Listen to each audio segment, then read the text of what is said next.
News 18 Rajasthan पर। मैं हूं आप सबके साथ ऋषिका और बुलेटिन की शुरुआत में बड़ी खबर है। अजमेर से बड़ी खबर है। गंज थाना क्षेत्र में बुजुर्ग की हत्या का मामला सामने आया है। हत्यारों ने बुजुर्ग पर चाकू से हमला किया है। बता दें कि हमले में बुजुर्ग की मौके पर ही मौत हो गई है। सूचना के बाद पुलिस मौके पर पहुंची है। वहीं पुलिस को खून से लथपथ बुजुर्ग व्यक्ति की लाश मिली। एफएसएल की टीम ने मौके से चाकू बरामद किया है। बड़ी खबर इस वक्त की अजमेर से आपको बता रहे हैं। गंज थाना क्षेत्र में एक बुजुर्ग की हत्या का मामला सामने आया है। हत्यारों ने बुजुर्ग पर चाकू से हमला किया है। बता दें कि इस हमले में बुजुर्ग की मौके पर ही मौत हो गई है और इसके बाद पुलिस को सूचना दी गई। पुलिस मौके पर पहुंची है। पूरी घटनास्थल का मौका मुआयना किया जा रहा है और खून से लथपथ पुलिस को यहां पर लाश मिली है। ज्यादा जानकारी के साथ सहयोगी अभिजीत दवे हमारे साथ फोन लाइन पर जुड़ गए हैं। अभिजीत, क्या कुछ पूरी जानकारी इस मामले में? देखिए, फिलहाल जो मृतक है, जो 70 वर्षीय बुजुर्ग है लड्डू चीता, इसकी कल देर रात को जो एक पोल्ट्री फार्म के पास में एक कमरा है, वहां पर कमरे के अंदर लहूलुहान हालत में इनका शव मिला था, जिस पर चाकू के निशान जो है शरीर पर कई जगह वार के निशान मिले हैं। और साथ ही साथ पुलिस मौके पर पहुंची है तो जब शव को कब्जे में लिया और मकान की तलाशी दी है तो पुलिस को मकान के पीछे से जो है खून से लथपथ चाकू भी मिला है। फिलहाल पुलिस जो है कोई अभी तक किसी ने शिकायत नहीं दी है, क्योंकि ये अकेला ही रहता था मृतक बुजुर्ग।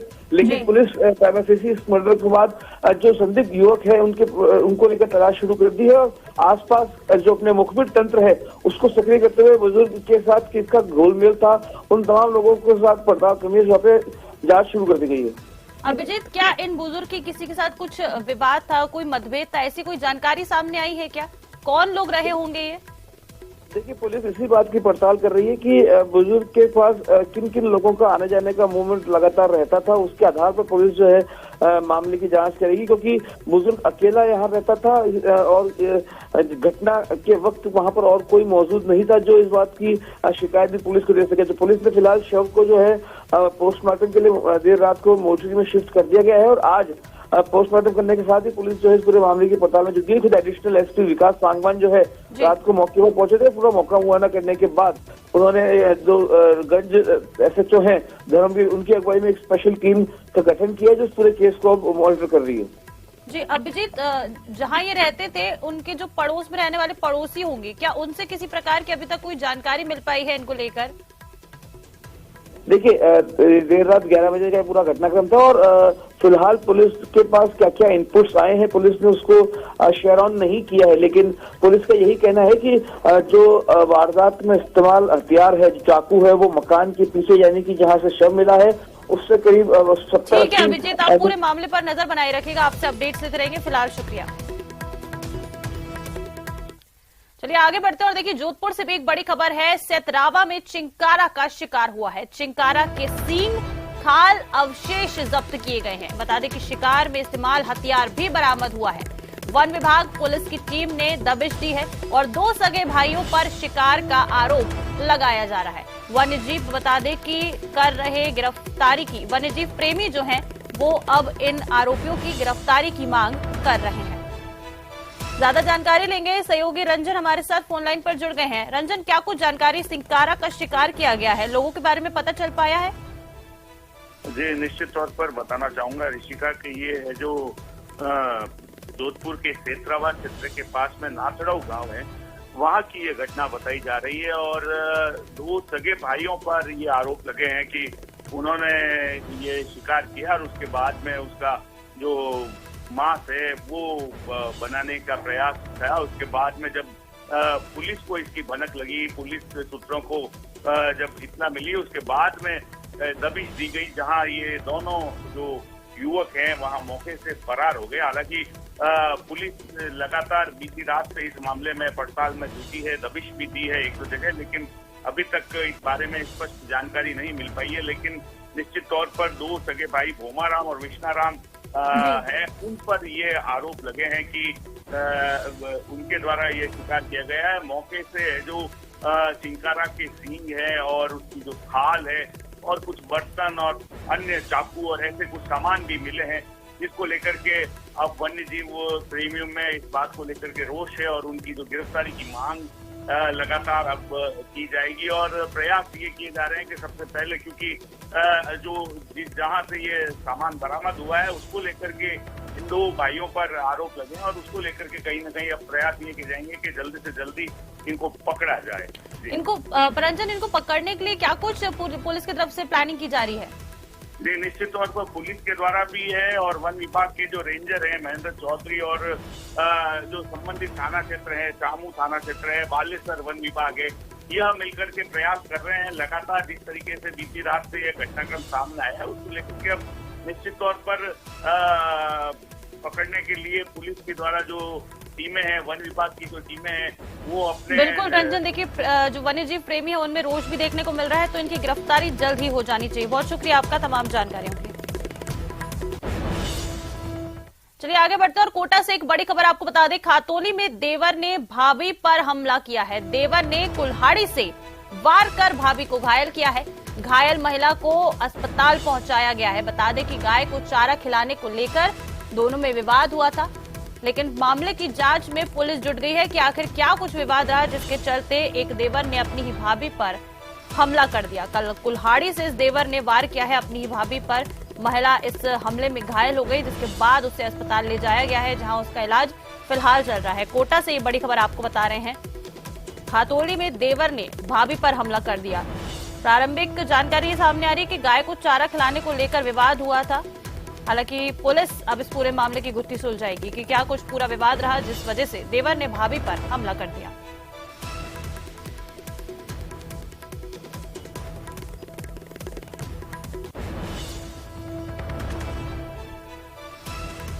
तो चलिए ज्यादा जानकारी लेंगे। सहयोगी ओम प्रकाश हमारे साथ फोन लाइन पर जुड़ गए हैं। ओम प्रकाश, क्या जानकारी है, किस वजह से ये हमला किया गया देवर के द्वारा अपनी ही भाभी पर?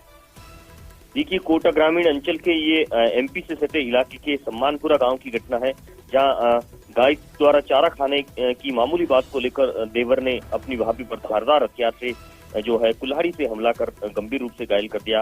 गंभीर घायल अवस्था में जो महिला है उर्मिला, उसको 108 एम्बुलेंस की मदद से इटावा अस्पताल में भर्ती करवाया गया है और हालत उनकी गंभीर बताई जा रहा है। मामूली बात को लेकर ये विवाद हुआ और विवाद इतना पारिवारिक जो एक मामला होने के बाद विवाद इतना बढ़ गया कि खून खराबा तक हो गया। खून से लथपथ महिला की फिलहाल अस्पताल में ले जाया गया और उनकी हालत गंभीर बताई जा रही है। और इटावा थाना जो अस्पताल में जो इलाज जारी है और खातोली इटावा सर्कल की जो खातोली थाना पुलिस है वो पूरे मामले की जांच कर रही है और फिलहाल देवर का कोई सुराग नहीं लग पाया। गिरफ्तारी फिलहाल पुष्टि नहीं की है, वही महिला का इलाज जारी है। जी, क्या ये जो घायल महिला है ये अभी तक कुछ बयान दे पाई है ओम प्रकाश? देखिए, फिलहाल इनकी तरफ से कोई बयान नहीं हो पाया, लेकिन परिजनों का ये कहना था कि मामूली बात को लेकर इन्हीं के देवर ने इन पर जो है कुल्हाड़ी से हमला किया है। महिला के सिर पे सहित अन्य जगह कई चोट के गंभीर निशान है। खून से लथपथ महिला को गंभीर हालत में जो है ठीक है ओम प्रकाश, आप पूरे मामले पर नजर बनाए रखिएगा। अपडेट्स आपसे इस पूरे मामले पर हम लेते रहेंगे। फिलहाल शुक्रिया। और देखिए, पेपर लीक पर सचिन पायलट का एक बड़ा बयान सामने आया है। उन्होंने कहा कि इतना बड़ा मामला लगातार हो तो जिम्मेदारी तो तय करनी होगी। कहा जा रहा है कि कोई अधिकारी, कोई नेता लिप्त नहीं है, तो तिजोरी में बंद पेपर की कॉपी बाहर बच्चों तक कैसे पहुंच गई? ये कोई जादूगरी हो गई? ऐसा तो संभव नहीं है। जांच चल रही है, हमें जांच की खुशी है, ये सचिन पायलट ने कहा है। लेकिन कोई तो इसका जिम्मेदार होगा। कांग्रेस हमेशा नौजवानों के लिए मदद का काम करती है। अगर होता है, लगातार होता है, तो जिम्मेदारी तो तय करनी पड़ेगी। अब ये कहा जा रहा है कि कोई अधिकारी, कोई नेता इसमें लिप्त नहीं था, तो भाई जो एग्जाम की कॉपी होती है वो तिजोरी बंद होती है, वो तिजोरी में बंद होके बाहर बच्चों तक पहुंच गई, ये तो जादूगरी हो गई। भाई ऐसे कैसे हो सकता है? ऐसा संभव नहीं है। कोई ना कोई तो जिम्मेदार होगा और जांच चल रही। मुझे खुशी, मैं स्वागत करता हूं इस जांच का और मैं विश्वास दिलाता हूं हमारी पार्टी ने, चाहे राहुल गांधी जी हो, सोनिया गांधी जी हो, अपने नौजवानों के लिए हमेशा मदद तक काम करने का काम किया है। साथियों, झुंझुनू के उदयपुर वाटी में गुड़ा गांव में मंत्री राजेंद्र गुड़ा ने एक बार फिर से सचिन पायलट की जमकर तारीफ की है। सचिन पायलट यहां किसान सम्मेलन में भाग लेने पहुंचे थे। मंत्री राजेंद्र गुड़ा ने पायलट की तुलना भगवान राम से कर डाली। उन्होंने कहा कि 14 साल के वनवास के कारण आज भी हिंदुस्तान के दिल में राम बसे हैं।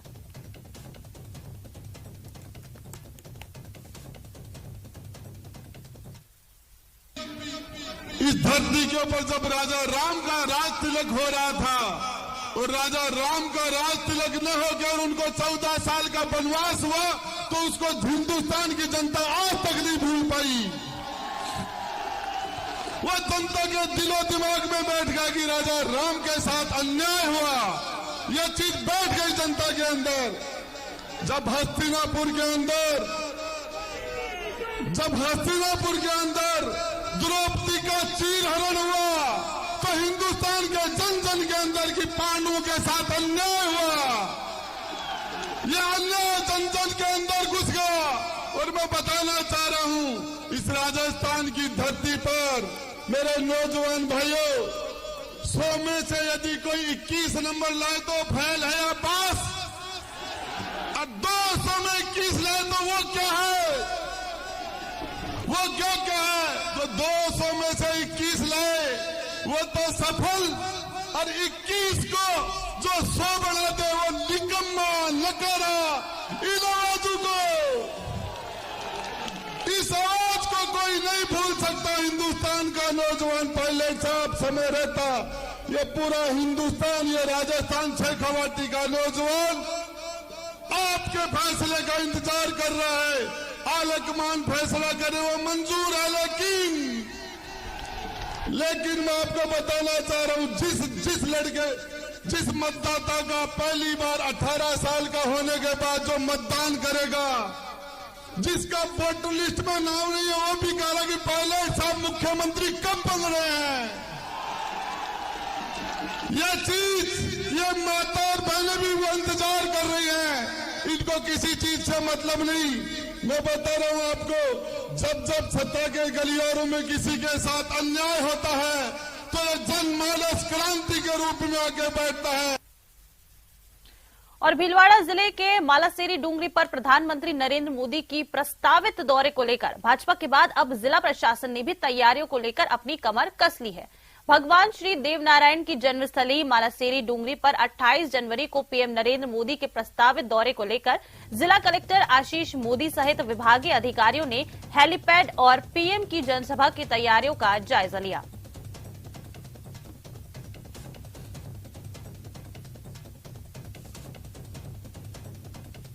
यहाँ पर मंदिर में माननीय प्रधानमंत्री महोदय के विजिट के प्रस्तावित विजिट के संदर्भ में विजिट की गई, और जो प्रस्तावित सभा स्थल है, हेलीपैड है, मंदिर तक पहुँचने के रास्तों का जायजा लिया गया। स्थानीय जनप्रतिनिधियों, मंदिर के जो पोस्ट बेरर्स हैं उनके साथ और हमारे अधिकारियों के साथ चर्चा की गई। अवतार के रूप में भगवान देवनारायण या कमल के फूल में प्रकट हुए इस ऐतिहासिक महोत्सव में प्रस्तावित कार्यक्रम माननीय प्रधानमंत्री जी का है। उसको लेकर के पूरे देश भर में जो पीले चावल बांटे जा रहे हैं, जैसे कर्नाटक है, हैदराबाद है, और गुजरात है, मध्य प्रदेश है, और हरियाणा है, भिवाड़ी, अलवर, राजस्थान सहित हर जगह पीले चावल देकर निमंत्रण दिया जा रहा है। और देखिए, प्रधानमंत्री नरेंद्र मोदी 28 जनवरी को भीलवाड़ा में भगवान देव नारायण की जयंती समारोह में शिरकत करेंगे। गुर्जर समाज के साथ बीजेपी के नेता और कार्यकर्ता पीएम मोदी के कार्यक्रम में भारी भीड़ जुटाने की तैयारी कर रहे हैं। नेता प्रतिपक्ष गुलाब चंद कटारिया ने इस कार्यक्रम को अकेले भाजपा का इवेंट होने से इनकार किया है।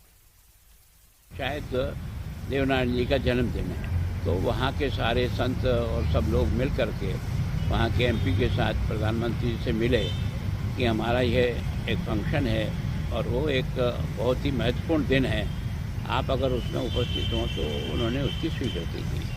ये बीजेपी का कार्यक्रम नहीं है, ये वहाँ के संतों का, और जो उस स्थान पर जो पूजा करते हैं उन लोगों का आग्रह था, और उसके आधार पर कार्यक्रम बना है। तो बीजेपी भी चूँकि एक पार्टी है, उसमें कोई दो राय नहीं। हमारा भी वहाँ संगठन है, हमारा एमपी भी उनके साथ गया है, तो निश्चित रूप से हम लोग भी उसमें सहयोग करेंगे उनको, और वो लोग भी अपने धार्मिक आधार पर इस कार्यक्रम और देखिए, राजस्थान सरकार ने प्रदेश में बढ़ते कोचिंग माफिया पर नकेल कसने के लिए एक गाइडलाइन जारी की है। प्रदेश भर में जिला स्तर पर कोचिंग निगरानी समिति का गठन किया जाएगा। इस समिति में पुलिस प्रशासन, अभिभावकों और डॉक्टर को भी शामिल किया जाएगा। वहीं स्टूडेंट्स की शिकायत के लिए ऑनलाइन पोर्टल बनाया जाएगा, जिसकी निगरानी मुख्यमंत्री लेवल पर होगी। स्टूडेंट्स में लगातार बढ़ रहे मानसिक तनाव को कम करने के लिए सरकार के अधिकारियों और कर्मचारियों के साथ अभिभावक और डॉक्टर्स की टीम लगातार कोचिंग संस्थानों की मॉनिटरिंग करेगी। ऐसे में जो भी कोचिंग संस्थान सरकार की गाइडलाइन की पालना नहीं करेगा, उसके खिलाफ सख्त कार्रवाई की जाएगी। सरकार की नई गाइडलाइन के मुताबिक स्टूडेंट ने कोचिंग छोड़ी तो फीस भी लौटाना पड़ेगा।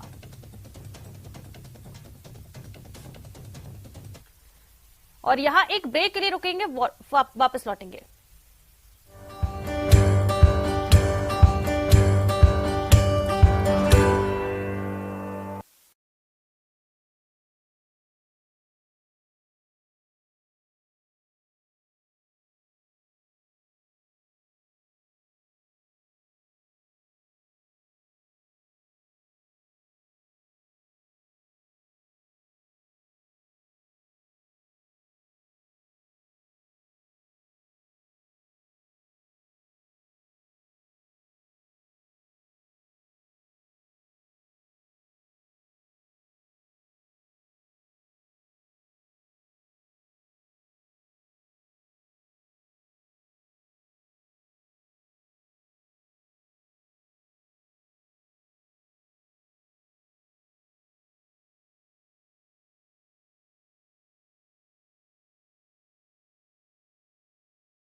तो ब्रेक के बाद आप सभी का स्वागत है और अब बात करेंगे प्रदेश में कहर ढाती सर्दी की। ठंड का कोहराम प्रदेश भर में जारी है।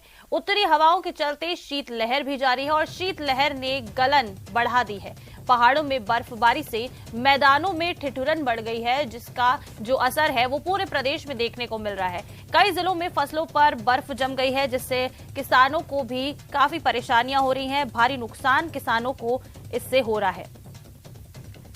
सर्दी का सितम प्रदेश भर में जारी है और उसी की तस्वीरें भी आप अपने टीवी स्क्रीन पर देख सकते हैं। कोहरा और धुंध देखिए, इससे अंदाजा लगाया जा सकता है कि विजिबिलिटी कितनी कम रह गई होगी।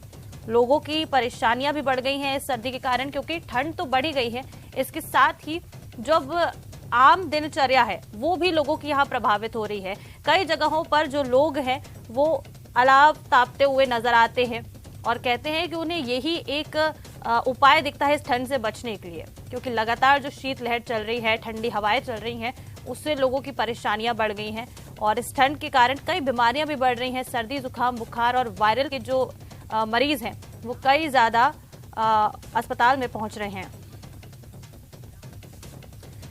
चलिए, मौसम को लेकर ज्यादा जानकारी के साथ हमारे सहयोगी अलग अलग जगहों से हमारे साथ जुड़ रहे हैं। दौलत पारिक टोंक से हमारे साथ जुड़ रहे हैं, श्रीकांत व्यास जैसलमेर से, अशोक कुमार श्रीगंगानगर से हमारे साथ जुड़ गए हैं। सबसे पहले श्रीकांत, आपके पास आते हुए जैसलमेर की बात करेंगे। सबसे पहले क्या कुछ फिलहाल वहां पर टेम्परेचर है? जैसा कि हम देख रहे हैं पिछले कुछ दिनों से लगातार जो है सर्दी बढ़ती जा रही है, फिलहाल वहां क्या कुछ स्थिति है, क्या टेम्परेचर है?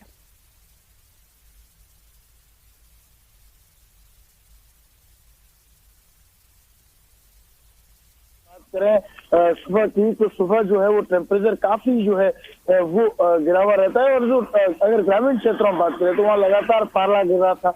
अब जरूर थोड़ी सी पाले से राहत मिली है, लेकिन किसानों को राहत नहीं मिली है। शीतलहर और सर्दी जो है वो कहीं ना कहीं उनकी फसलों के लिए काफी नुकसानदायक है। लेकिन मौसम विभाग ने जो बदलाव की बात कही कि 19 जनवरी के बाद शीतलहर, मतलब आज के बाद जो है वो शीतलहर जो है वो कम हो जाएगी और पाले से भी राहत मिलेगी, लेकिन अभी तक ऐसा नहीं देखने को मिल रहा है। लगातार जो है वो सर्दी बरकरार है। जैसलमेर में लगातार शीतलहर का दौर जो है वो जारी है। अब देखने की बात यह कि 19 जनवरी के बाद यानी कल से 20 जनवरी से कितना फायदा जो है मिलता है, कितनी राहत मिलती है। लेकिन अभी कांस्टेंट जो है वो सर्दी लगातार जारी है। मैं आपको तस्वीरें दिखा दूं, देखिए इक्का दुक्का लोग जो है ना वही घरों से बाहर निकल रहे हैं, क्योंकि सर्दी इतनी है कि घर से निकल पाना मुश्किल है। और जो निकल रहे हैं देखिए टोपी, ट्रैक सूट, मफलर, जैकेट, ये सब पहन के जो है वो घरों से बाहर निकल रहे हैं। कुछ ऐसी ही तस्वीरें उस सर्किल की है जहाँ पर सामान्यतः भीड़ रहती है। और अभी तक देखिए सूर्योदय के दर्शन नहीं हुए और चंद्रमा जो है वो अभी तक दिख रहा है, मतलब अभी तक तो दिन हुआ ही नहीं है। कहीं ना कहीं तस्वीरें बयां कर रही है कि सर्दी कितनी ज्यादा है। बिल्कुल श्रीकांत, जिस तरह से देखिए अभी तक चांद दिख रहा है आसमान में, सूर्यदेव के दर्शन नहीं हो पाए, उससे अंदाजा लगाया जा सकता है कि किस तरह की सर्दी होगी। बने रहेगा हमारे साथ अशोक भी जुड़े हुए हैं श्रीगंगानगर से। अशोक, जैसा कि अभी जैसलमेर से श्रीकांत बता रहे थे कि वहां पर तो अभी तक 7:30 बजने को है, लेकिन सूर्य देवता के दर्शन नहीं हो पा रहे हैं। गंगानगर में क्या कुछ सर्दी इस वक्त कहर ढा रही है, तस्वीरें भी दिखाइएगा। देखिए बिल्कुल देखिए ऋषिका, सरहदी जिला श्री गंगानगर भी सर्दी के तीखे तेवर बरकरार हैं। हालांकि पिछले कुछ दिनों से कोहरा नहीं होने की वजह से न केवल श्री गंगानगर वासियों को बल्कि खासतौर से वाहन चालकों को खासी राहत मिली है। मैं आपको श्री गंगानगर जिला मुख्यालय का ये तस्वीरें दिखाऊं तो आप ये देखिए मौसम पूरी तरह से साफ है। वहीं मौसम विभाग ने जिस तरह से बैक टू बैक 2 पश्चिमी विक्षोभ के सक्रिय होने की संभावना जताई थी, जिसमें पहला पश्चिमी विक्षोभ आज और कल यानी 19 और 20 तारीख को सक्रिय होना है, जिसका असर देखा भी जा रहा है। चूंकि कल पूरे दिन भर श्री गंगानगर के आसमान में बादल वाही रही, तो कहीं न कहीं उसका असर रात के तापमान में दिखाई दिया। रात के तापमान में मामूली तौर पर बढ़ोतरी देखी जा रही है और जो गलन का एहसास पिछले 2 दिनों से था, वो रात को गलन का एहसास काफी हद तक कम होता हुआ भी दिखाई दिया है। हालांकि पश्चिमी विक्षोभ की सक्रियता के चलते न केवल श्री गंगानगर बल्कि बीकानेर संभाग में भी हल्की बूंदाबांदी और बारिश होने की संभावना भी मौसम विभाग के द्वारा जताई गई है। लेकिन फिलहाल रात के तापमान में हल्की सी जो गिरावट आई है, उसके बाद जरूर थोड़ी सी राहत मिलती हुई दिखाई दी है। हालांकि सर्दी के तेवर बरकरार है, लेकिन जो रात को गलन का एहसास था वो काफी कम है। हमारे साथ यहाँ के गार्ड हैं जो रात को चौकीदारी का काम करते हैं। बाबूजी, कैसा मौसम था रात को? यहाँ पे मौसम रात को तो बिल्कुल सही था, पर कल जो थी दिन भर बादल छाए रहे। और आज जैसे कि आज बादल तो है लेकिन कम है। अच्छा। लेकिन यहाँ पे धूप निकल रही है, लेकिन ठंडी हवा चल रही है। ठंड अभी भी बरकरार है। तो रात को जो से गलन थी, वो ठंड का एहसास था, वो उतना ही था या थोड़ा कम ज्यादा हुआ है? उससे थोड़ा कम था। देखिए ऋषिका, निश्चित तौर पर रात को थोड़ी राहत जरूर मिली है श्री गंगानगर की। उनका कहना है कि थोड़ा कम टेम्परेचर हुआ कल रात को, जिससे थोड़ी हल्की फुल्की शायद राहत मिली होगी। हमारे साथ टोंक से सहयोगी दौलत भी जुड़े हुए हैं। दौलत, टोंक की बात करें तो क्या वहां पर भी टेम्परेचर में कोई उतार चढ़ाव देखने को मिला है? जैसे कि अशोक बता रहे थे कि थोड़ी लोगों को राहत मिली सर्दी से, टोंक में क्या कुछ टेम्परेचर है? देखिए ऋषिका, आपको बताना चाहूंगा पिछले 4-5 दिनों से जो शीत लहर और घने कोहरे का और जो कड़ाके की ठंड का असर था, वो आज की अगर बात करें मौसम में तो मौसम एक तरह से साफ है। तस्वीरों के जरिए आपको मैं दिखाना चाहूंगा, मौसम आज एकदम साफ है, बादल साफ है और जो कोहरा है वो भी ज्यादा नहीं है। और तापमान में वो हल्की सी जो है वो ऊपर देखा जा रहा है और जो शीत लहर है वो जरूर है। और 19 तारीख से जिस तरह से मौसम विभाग ने जो संभावना जताई थी कि तापमान में बढ़ोतरी हो सकती है, उस हिसाब से आज शीतलहर हालांकि बरकरार है, लेकिन तापमान में थोड़ी बढ़ोतरी है और मौसम साफ है। आगामी दिनों में जिस तरह से पश्चिमी विक्षोभ की संभावना के चलते जो बारिश की संभावना जताई जाती, वो अगर होती है तो फसलों के लिहाज से बेहद फायदेमंद। हालांकि फसलों में इस पिछले जो दिनों से शीत लहर थी, इससे काफी नुकसान हुआ है। जो फसलें हैं उन पर जो बर्फ की चादर सी जमी होने से फसलें गलन की स्थिति में हैं। लेकिन आज के मौसम की मैं बात करूं तो आप को तस्वीरों के जरिए दिखाना चाहूंगा कि जिस तरह से मौसम एक एकदम से साफ है। बादलों को भी अगर देखा जाए तो किसी तरह की कोई संभावना बारिश की है वो भी नहीं नजर आ रही है और मौसम है वो एकदम साफ है। लेकिन तापमान में थोड़ी सी मामूली बढ़ोतरी दर्ज की गई है। पिछले 4 से 5 दिनों में जो तेज सर्दी थी, शीतलहर थी, हालांकि शीतलहर आज भी जारी है, गलन आज भी जारी है, लेकिन मौसम में हल्की जो बढ़ोतरी है उसकी वजह से थोड़ी सी राहत है। जो सर्दी है उस वजह से मेरे तस्वीरों के पीछे देख सकते हैं लोग अलाव का सहारा लेते हैं और कुल मिलाकर के जो बिल्कुल दौलत, आपके तस्वीरों में देखा जा सकता है कि अभी कोहरा जो है वो अभी भी बरकरार है। बहुत ही शुक्रिया आप सभी सहयोगियों का ये तमाम तस्वीरें और जानकारी हमारे दर्शकों के साथ साझा करने के लिए। तो चलिए इसी के साथ